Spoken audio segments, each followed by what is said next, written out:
It's 2 in the morning. You're finally drifting off. And then your brain goes, hey, remember that time in 7th grade you waved back at someone who was waving at the person behind you? Cool. Cool, cool, cool.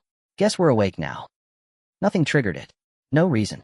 Your brain just strolled over to a dusty filing cabinet labeled regrets, pulled out your single worst moment, and went, let's watch this again. In 4K, with surround sound. Good news. These late-night ambushes are so common, they have a name. Psychologists call them involuntary memories, memories that barge in uninvited, when you weren't trying to remember anything at all. And the first comforting fact is this: everyone's brain does it. Your whole day is quietly sprinkled with these pop-up memories. You just only notice the ones that make you want to fold yourself into another dimension. So why does the brain keep the embarrassing ones on speed dial? Let's pop the hood on the cringe machine. Quick heads up before we start. Memory science is genuinely messy, so treat everything here as leading ideas, not settled law. Section 1. Your brain runs on a highlighter. When something happens with a big emotional charge, a little almond-shaped region called the amygdala basically slaps a glowing "save this" sticker on the memory. Boring stuff gets saved in potato quality, if it's saved at all.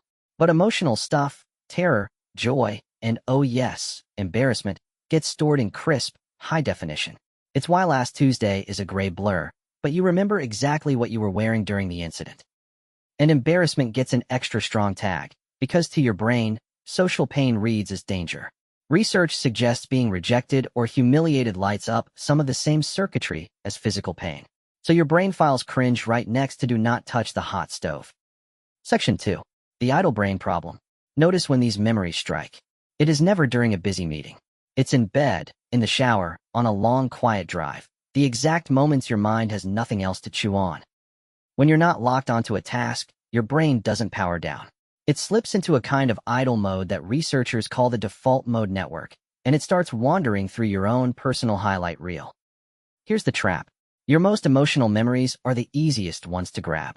So a bored, wandering brain reaches for the vivid stuff, and your most vivid stuff is, unfortunately, your greatest hits of humiliation. Section 3. The trigger you never noticed.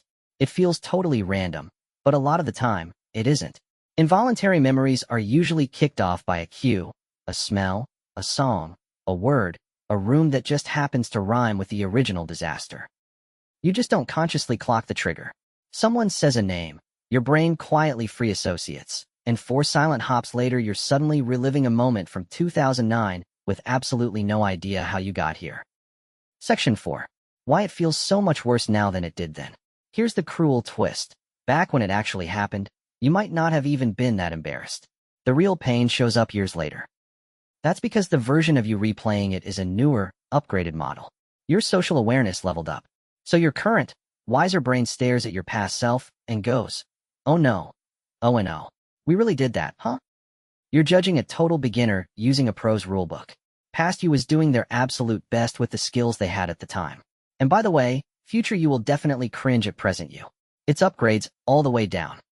Section 5, and this is the big one. Why would your brain torture you with reruns at all? One leading idea is that it isn't torture. It's training. For almost all of human history, your survival depended on your group. Getting laughed out of the tribe wasn't just awkward, it was genuinely dangerous. So your brain evolved to treat social mistakes as very, very serious business. So when you replay a cringe moment, your brain may be running a little post-game review. What went wrong? What do we never do again? It's flagging that memory as an important lesson so you don't get voted off the island next time. The only problem is the alarm is wildly oversensitive. It treats said you too when the waiter said enjoy your meal with the exact same urgency as an actual life-threatening catastrophe. Thanks, brain. Very well calibrated. This all ties into something called the negativity bias. Your brain is wired to remember the bad stuff more loudly than the good stuff, because historically, forgetting a threat could kill you, while forgetting a compliment just couldn't. It's why 9 people can compliment you and 1 person can frown. And guess whose face your brain lovingly saves in 4K for the next decade? The frowner. Every single time. Section 6. And good news, this one actually helps. The spotlight effect. You are completely convinced that everyone remembers your most embarrassing moment. The truth? Almost nobody does. Psychologists have actually tested this. We dramatically overestimate how much other people notice and remember our slip-ups. Why? Because every single person is the main character of their own movie, far too busy replaying their own cringe to ever archive yours. That person you're certain is still thinking about the thing you said in 2015? They forgot it within the hour. And right now, they are cringing about something they did. You're a background extra in everyone else's film, and honestly, that is the best news of your life. Okay, so what do you actually do at 2 a.m. when the projector fires up? A few things seem to genuinely help. Usual caveat: these are general tips, not therapy. 1. Name it. The instant the memory lands, literally label it. That's just a cringe attack.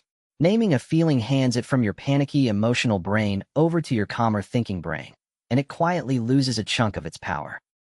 2. Be kind to past you. That version of you was a beginner, doing their best. You would forgive a friend for the exact same thing in half a second, so extend yourself the same deal. Self-compassion literally calms the brain's threat response. 3. Remember, it's a feature, not a bug. The replay means your brain genuinely cares about being a good member of your group. So thank it for the lesson, then gently remind it that the meeting it's prepping you for happened 11 years ago. And 4. Let it be there without wrestling it. The harder you fight an intrusive memory, the more your brain assumes it must be important and clings to it. So let the cringe wave roll in, shrug, and watch it roll right back out.